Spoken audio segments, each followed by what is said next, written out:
กราบสวัสดีFCทั้งช่องของสงกรานต์นะคะมื้อนี้จะมีแนวทางตำเล่าวของเซียนผาสุกมาฝากค่ะมื้อคืนนี้ตำเล่าวของเพิ่นวันที่20กรกฎาคม69จับคู่หลุดค่ะแต่ว่าเลขวิ่งบ่หลุดค่ะพี่น้องหลังจากวันที่17วันศุกร์นั้นเข้านะคะเข้าจับคู่เพิ่นเข้านะคะแต่ว่ามื้อคืนนี่จับคู่เพิ่นหลุดเลขวิ่งสายแลนบ่หลุดนะคะพี่น้องวิ่ง0กับ1นะคะกามา0นะคะเพิ่นจับคู่ให้3-1ถ้าผู้ใดไปกลับหัว1เป็น7ก็จะได้3773เด้อค่ะพี่น้องเพราะว่าเพิ่นสิบอกอยู่ตลอดเวลาค่ะว่า1กับ7ตัวเดียวกัน6กับ9ตัวเดียวกันนะคะงวดนี้งวดประจำวันที่21กรกฎาคม69จะเป็นตัวใดขอคุณอะไรคุณไรแค่หรือว่าเป็นกำลังแรงใจให้กับเซียนผาสุกและช่องของสงกรานต์เหมือนเดิมค่ะจะเป็นตัวใดนั้นเฮาไปรับชมรับฟังกันได้เลยค่ะสวัสดีครับค่ะสวัสดีค่ะค่ะ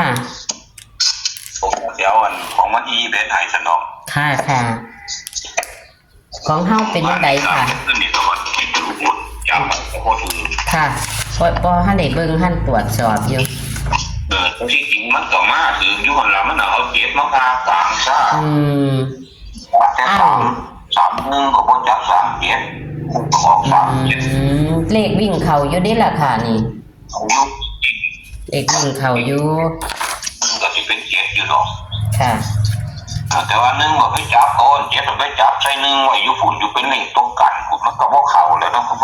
แม่ค่ะไม่ละงวดนี้ก็ได้มันที่เบสนี่ล่ะไอ้ทุกการเลยคือว่าจะเข้าอยู่น่ะเลขวิ่งน่ะแต่ว่าเลขจับคู่นี่ก็สงสัยอยู่น่ะเพราะว่าจับบ่ถูกนะค่ะไปซุยมาน่ะหน้าหน่อยๆน่ะมาคนมือเดียวน่ะมาพาเนี่ยสร้างมันอยู่นี่มันเจ็บก็เดียวน้องเจ็บกับ1ตัวเดียวกันก็จะเป็น37ได้อยู่ล่ะว่ากันเพิ่นฟังที่เฮาเว้าเนาะของเซียนผมตามมาเพิ่นก็สิบ่เข้าใจแล้วว่าจังได๋1นี่ก็สิอดบ่ได้ต้องตีลังกาล่ะแต่ให้เพิ่นเข้าใจวาง1กับ6เพราะว่าเซียนก็เว้าอยู่บ่เซาเนาะของเซียนนะเนาะ7กับ9นี่เลขที่ตัวนี่มันสำคัญแต่ว่า6ก็สิกับหัวปั๊บเป็น9รวดนะค่ะแต่ว่านี่ก็จะมันเป็นจังได๋มันบ่คือกันบ่ได้ดอกแต่ว่ามันมักสิเป็นอยู่ค่ะ1นี่เขาเจ้าก็ว่าตัวแทนของ7นั่นล่ะก็ว่าคันผู้เพิ่นละเอียดอ่อนอีหลีเขาเจ้าก็จะไปพลิกแพงเอาได้อยู่ล่ะนี่ดอกผู้คนนั่นเนาะจ้ะผมมีโซ่ง่ายๆถ้าเหลือไปคนมีโซ่จังหน่อยนะแอบสงการเลยเพราะว่าของนี่เป็นของที่ว่าด่าได้เงินอันนี้ค่ะเป็นหูเห็นมันต้องการเป็นโนดวัดก็ถือผู้เดียวก็มีแม่นตัวค่ะแม่นเรื่องจริงนี่ท่านผมก็ถือเรียกอยู่บ่เศร้าแล้วเนาะผมโง่แล้วบ่ถือคือกันค่ะเมื่อวานลองเบิ่งอีกโอ้ยก็บ่ถือ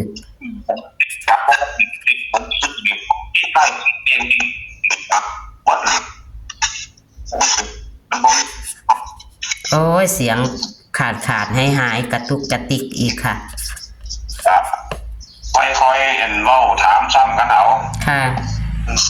อันแอดเขียนวันที่แล้วบ่นี่ค่ะกำลังเขียนนี่แหละค่ะเสียดายอยู่ล่ะนี่แล้วว่าคือโดยอยู่ว่ามันสิบ่กาเป็นเป็นบ่ผมจะ27บ่47บ่ผมก็คืนอยู่มันหันแต่ว่าเหรอ7นี่ว่าอยู่เลยอยู่ดอก7กับ1นี่ข้าเจ้าไปตีลังกาเอาจะได้อยู่ค่ะข้าเจ้าไปกลับหัวเอาใจมันก็สิตีลังกาอาจจะได้อยู่ที่ค่ะวิ่งเลยค่ะที่21กรกฎาคมวันอังคารค่ะวัน3ผมวิ่ง2กับ3เนี่ยบัดนี้ก็ชัดอยู่2กับ3ค่ะ2526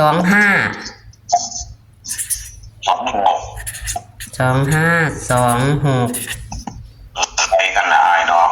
27 27แล้วก็35 35 36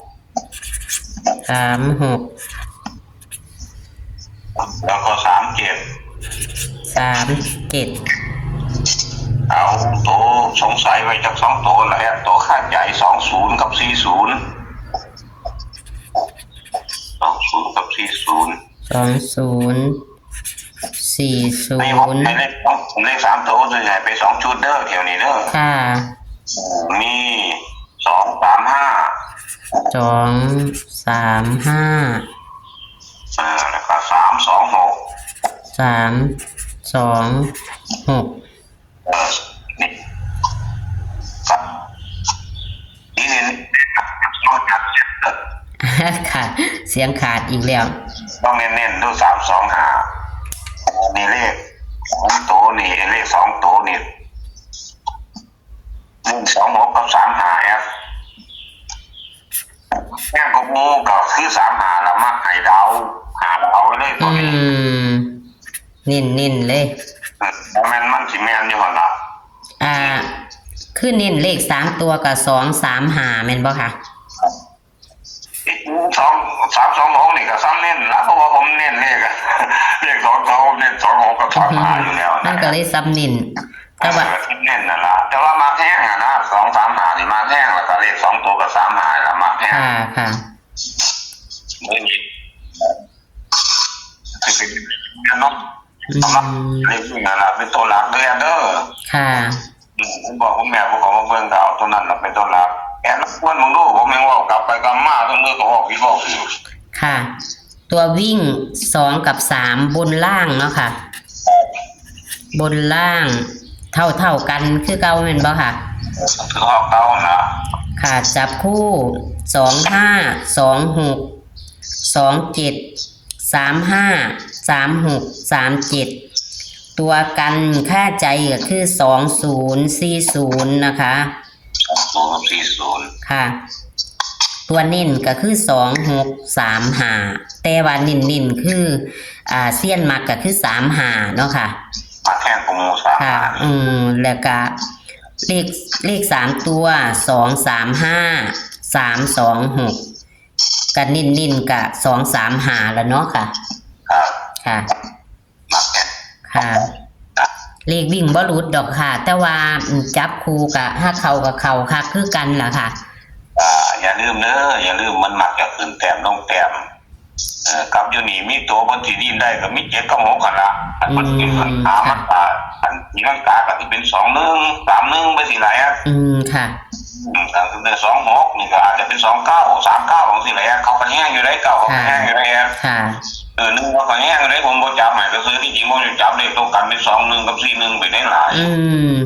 เพราะว่ามันไหนยังก็นิ่ง0ผมยัน0บ่หนีนะ ค่ะ ก็เลยจับทั้ง4ล่ะให้FCพี่หน้าเอาผมก็บอกอยู่เรื่อยละเลขตกตีลังกาเนาะแอบเนาะ เนาะเว้าอยู่ค่ะเสี้ยนเว้าย่ำอยู่ พอมันเคยเป็นดูอ่ะนะ มันเป็นจังซี่เนาะ มันอาจจะว่าเป็นใส่เลขอันสูตรของผู้อื่นเพิ่นดอก แต่ว่าสำหรับของผมมันมักสิเป็นใส่อ่ะนะ ค่ะ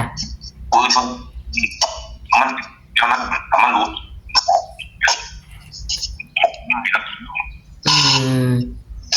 ทั้งหมดทั้งมวลเป็นตรงนี้แหละเด้อ ค่ะ ขอคุณหมอคุณแม่ทุกคนผู้เขาเบิ่งขอให้โชคดีนี่ล่ะตอนเลาะ2 ทุ่มกว่านะสวัสดีครับโชคดีครับสวัสดีครับ สวัสดีค่ะ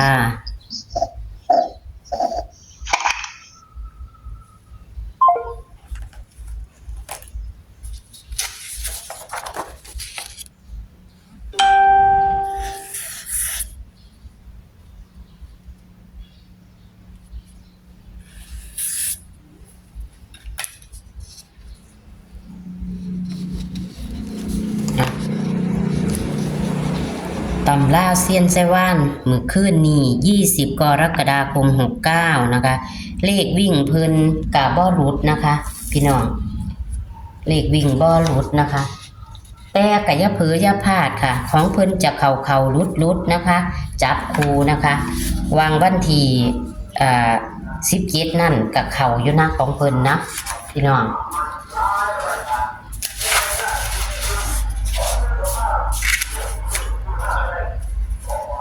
ก็เลยจับคู่วันที่17น่ะเข้าอยู่เนาะแต่ว่ามามื้อวานนี่จับคู่มาหลุด แต่ก็เลขวิ่งเพิ่นบ่หลุดนะคะ ผู้ใดไปกลับหัวคือเพิ่นว่านะคะ เพราะว่าเลขเพิ่นน่ะเพิ่นจะบอกอยู่บ่เศร้าว่าให้กลับหัวเอาเด้อเบิ่งพี่น้อง31อาจจะ7กับ1เป็นตัวเดียวกันนะคะเพิ่นบอกอยู่บ่เศร้านะคะ ไปกลับหัวก็จะได้3773เลขบ่หลายหางนะคะ แต่ว่าตัววิ่งเพิ่นบ่พลาดค่ะ0กับมา90นะคะ21วันที่21บ่ได้ขีดพี่น้องเปล่าเพิ่นโทรมา21เซียนผาสุกตำล่าวนะคะหน้าจอค่ะพี่น้องแคปหน้าจอค่ะเพิ่นให้เลขกับบ่หลายหางวิ่งบนล่าง2กับ3นะคะจับคู่25 26 27 35 36 37ตัวกัน20 40เพิ่นมักคักที่สุดเน้นๆคือ35เด้อค่ะพี่น้อง35เน้นๆนะคะตัวเพิ่นมักพร้อมเลข3ตัว235 326ค่ะพี่น้องขอให้โชคให้มานกับเซียนผาสุกอีกเด้อค่ะคันเป็นกำลังอยากเป็นกำลังแรงใจให้เพิ่นเอาเบอร์โทรเพิ่นขึ้นให้อยู่ตลอดนะคะโทรไปหาเพิ่นได้อยากสอบถามตัวเลขแนวทางก็โทรไปหาเพิ่นได้ค่ะพี่น้องก็คือเอาเบอร์โทรเพิ่นขึ้นให้ตลอดค่ะขอ